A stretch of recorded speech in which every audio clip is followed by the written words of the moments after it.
مولاي صل وسلم یہ فارسی میں سمجھاؤں بھائی، یہ جو 20 رکعت تراویح کا مسئلہ ہے، 20 رکعت تراویح، حضرت عمر رضی اللہ تعالی عنہ نے جب 20 رکعت تراویح شروع کی ہے تو خلفائے راشدین کے دور میں پھر پورے عالم اسلام میں 20 رکعت سے کم ایک رکعت کا بھی رواج نہیں تھا.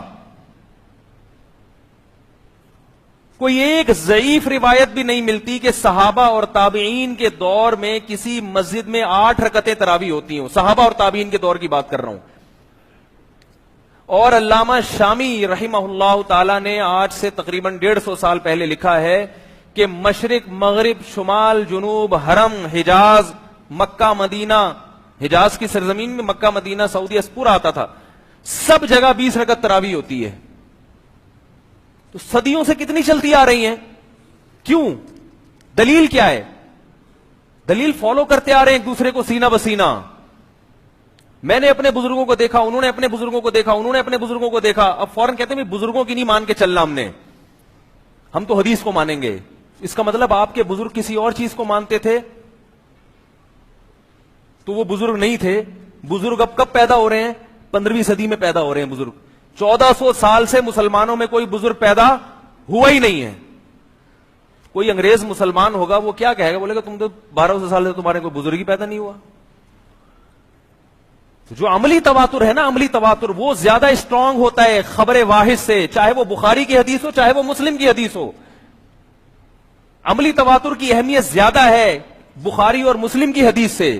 بات آ رہی ہے سمجھ میں؟ جو صدیوں سے فالو کرتے آ رہے ہیں لوگ آج حوالہ دیتے ہیں کہ مکہ اور مدینہ میں ہر جگہ 8 رکعت تراویح ہوتی ہے. آج ہوتی ہے، 100 سال پہلے نہیں ہوتی تھی. 100 سال پہلے کا مکہ اور مدینہ دیکھو تو پورے مکہ اور مدینہ میں 20 رکعت تراویح ہوتی تھی. نہیں آ رہی میرا خیال ہے بات سمجھ میں؟ پورے مکہ اور مدینہ میں، اور صدیوں سے ہوتی آ رہی ہے. امام شافعی رحمہ اللہ تعالی 80 ہجری کی پیدائش ہے، 2 صدی ہجری کے عالم. وہ کہتے ہیں میں مکہ میں سب کو میں نے 20 رکعتیں پڑھتے ہوئے پایا. تو اگر مکہ کو فالو کرنا ہے تو امام شافعی کے دور کا مکہ زیادہ بہتر تھا یا آج کا مکہ زیادہ بہتر ہے؟ بولتے کیوں نہیں بھائی؟ مکہ کو اگر فالو کرنا ہے آپ 8 پڑھیں، مگر یہ دلائل جو آپ دے رہے ہیں نا کہ میں فروئی مسائل میں غلو کا قائل نہیں ہوں، جو 8 پڑھ رہا ہے ٹھیک ہے، چلو نہ پڑھنے سے بہتر ہے 8 تو پڑھ رہے ہیں نا. لیکن میں کہتا ہوں کہ علماء کو بیوقوف سمجھنے کی کوشش مت کرو. امام ابو حنیفہ کو، امام شافعی کو، امام مالک کو، امام احمد بن حنبل کو، ان کو بیوقوف مت سمجھو. لوگ حدیث کا نام لے رہے ہیں لیکن طنز کس پہ ہو رہا ہے؟ ان بڑے بڑے ائمہ کرام پہ طنز ہو رہا ہے. ہمیں 20 اور 8 سے اتنا مسئلہ نہیں ہے. 8 پڑھ لیں، 20 پڑھ لیں، جتنی سمجھ میں آتی ہے پڑھ لیں، اللہ توفیق دے آپ کو. لیکن ایسی باتیں مت کریں کہ امت کا اسلاف پر سے اعتماد ختم ہو جائے. امام ابو حنیفہ بھی 20 رکعت کے قائل، امام مالک بھی 20 کے بجائے 36 کے قائل ہے وہ، اور امام شافعی بھی 20 کے قائل، اور امام احمد بن حنبل بھی 20 کے قائل ہیں. تو یہ سارے کیا حدیث سے نابلد تھے؟ ان کو کسی کو بھی حدیث کا نہیں پتا تھا. لوگ بار بار کہتے ہیں مدینہ میں تو 8 ہوتی ہیں ہر جگہ، مکہ میں بھی ہر جگہ 8 ہوتی ہیں. انڈا موڑ پہ کتنی ہو رہی ہیں؟ حرم میں 20 ہوتی ہیں. وہ اس لیے ہوتی ہیں کہ 1400 سال سے 20 ہوتی آ رہی ہیں. حرم میں بھی سلفی حضرات نے 20 رکعت کو ختم کرنے کے لیے ایڑی چوٹی کا زور لگایا ہے. یاد رکھو، ایڑی چوٹی کا زور لگایا ہے. مگر وہاں ختم کیوں نہیں ہوئی؟ وہ ختم کر رہے تھے. مدینہ یونیورسٹی کے ایک بہت بڑے عالم نے کتاب لکھی، اس کتاب کا نام ہے کہ 1000 سال سے زیادہ عرصہ ہو گیا حرم میں 20 رکعت سے کم ایک رکعت بھی نہیں ہوئی ہے، ہم کیسے ختم کر دیں اس کو؟ دنیا کو کیا منہ دکھائیں گے بھائی؟ دنیا کہے گی کہ اب قرآن و حدیث کو فالو کیا جا رہا ہے مدینہ میں، اب قرآن و حدیث کو فالو کیا جا رہا ہے حرم میں. 1400 سال سے کیا کر رہے تھے؟ اس وجہ سے انہوں نے ختم نہیں کی. بات نہیں آ رہی سمجھ میں میرا خیال ہے. امام ابو حنیفہ سے پوچھا گیا کہ آپ 20 رکعت تراویح کو سنت کیوں سمجھتے ہو، آپ کے پاس حدیث کیا ہے؟ امام حنیفہ کے پاس اس پر کوئی حدیث، مرفوع حدیث یعنی نبی سے نہیں تھی. انہوں نے جواب دیا ما رأیت عمر مبتدعا، میں عمر بن خطاب کو بدعتی نہیں سمجھتا. تو امام شافعی اپنے دور میں لکھ رہے ہیں کہ مکہ میں نے سب کو 20 رکعتیں پڑھتے ہوئے پایا، اور پھر امام شافعی نے یہ مذہب اختیار کیا کہ سنت کتنی ہے؟ 20 رکعت. اب کوئی امام شافعی سے پوچھے کہ سنت تو وہ ہوتی ہے جو قرآن و حدیث میں ہو. 100 سال بعد کے مکہ کا عمل تو سنت نہیں ہے نا.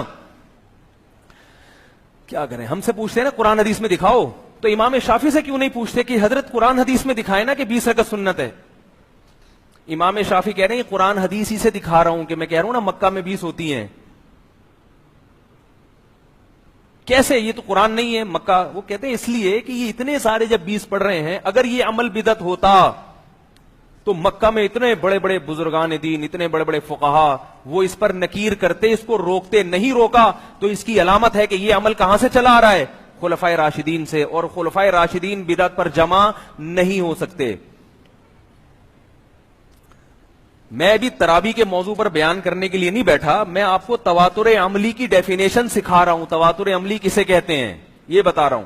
وہ ایک فروئی مسئلہ ہے, میں ممبر پہ عام طور پہ یہ بیٹھ کے جمعے کے بیان میں نہیں یہ چیزیں چھیڑتا میں, لیکن ہر آدمی اٹھ کے کوئی نہ کوئی کچھ نہ کچھ آج کل مارکیٹ میں لا رہا ہے نئی چیز. اس کو پتہ ہی نہیں, اصول نہیں پڑھے اس نے, خبر کے اصول کیا ہیں.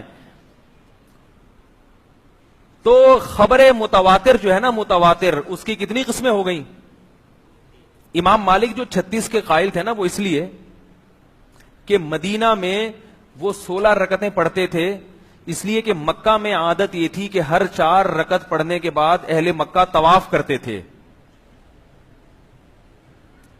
تو 20 رکعتوں میں درمیان میں کتنے طواف ہو گئے ہیں بھائی؟ 5 نہیں 4 طواف ہوں گے نا.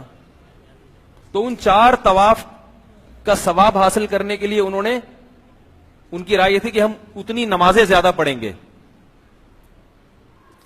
لیکن جمہور کا مذہب یہ ہے کہ بھئی یہ کیونکہ حضرت عمر رضی اللہ تعالیٰ عنہ اور خلفائے راشدین سے چونکہ جو رکعتیں ثابت ہیں ان میں ہم اضافہ نہیں کریں گے.